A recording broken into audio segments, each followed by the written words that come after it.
Sa pagpunta sa Benguet Provincial Library, kailangan mo umakyat sa hagdan papunta ng Benguet Provincial Capitol.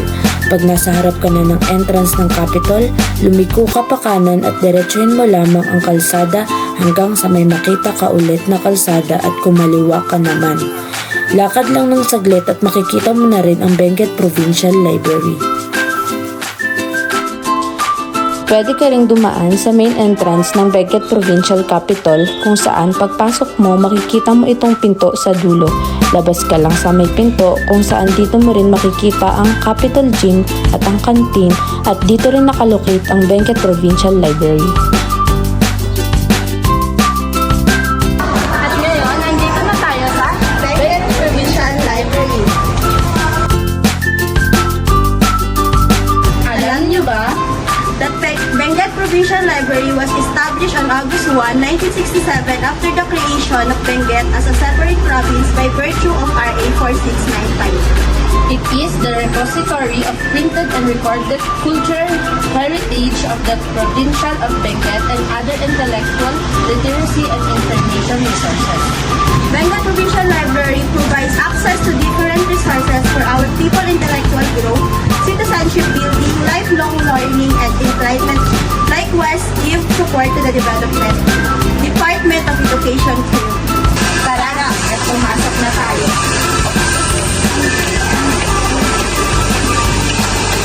Bago tayo pumasok sa library, meron tayong registration. Paano nga ba ito?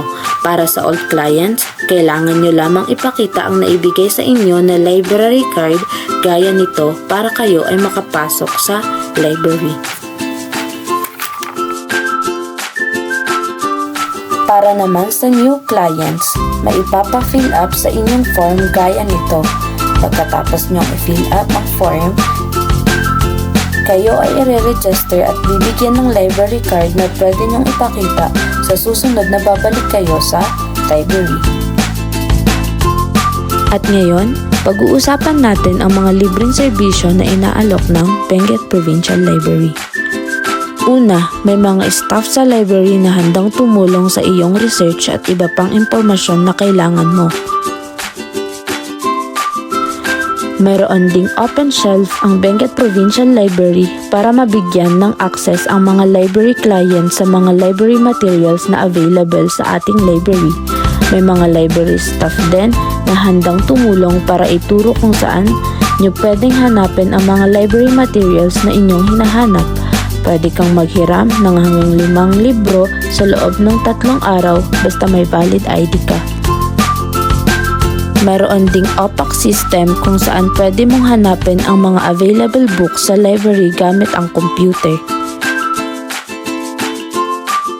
Pang-apat na services na ino-offer ng Benguet Provincial Library ay ang online resources na ma-access mo through this link. At ma-access nyo din ang National Library of the Philippines electronic resources on book, journals, magazine, newspaper, thesis, at iba pa through this link. Isa pang serbisyo ng Benguet Provincial Library ay ang Technology for Socio-Economic Development or Tech4Ed by DICT. Mayroon libreng digital services gaya ng government transactions, PRC registrations, passport appointment at marami pang iba. Meron din tayong free use of computer. Pwede rin kayo magdala ng sarili nyong laptop dahil nag-o-offer din ang Benguet Provincial Library ng free connection of Wi-Fi na sobrang lakas. Para sa mga bata, meron din tayong Children's Corner. Dito nagaganap ang storytelling, educational games, reading comprehension, arts and craft, at marami pang iba.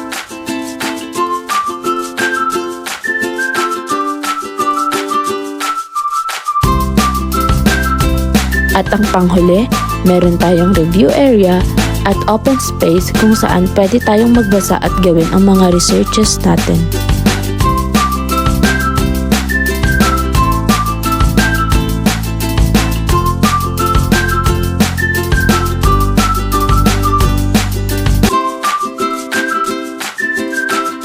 Para masigurong maayos at tahimik ang library, Narito ang ilang mga importanteng patakaran o rules and regulation.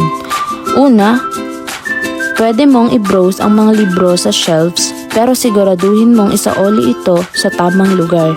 Pero kung nakalimutan mo kung saan mo pwedeng ilagay, we have a shelving table na pwede mong paglagyan and library staff na ang mag-aayos. Pangalawa, ang pagkain ay pinapayagan pero siguraduhin panatilihing malinis ang paligid. At iyon lamang ang mahalagang informasyon na malalaman natin tungkol sa Benguet Provincial Library. Kaya kung gusto nyo magbasa, mag-research o gumamit ng digital services, halina't bumisita sa Benguet Provincial Library. For more inquiries, you may visit us through our email account, Facebook account, Telegram, website, and contact number. Salamat sa panonood. Huwag kalimutang i-share ang video na ito upang mas maraming makanood ng tungkol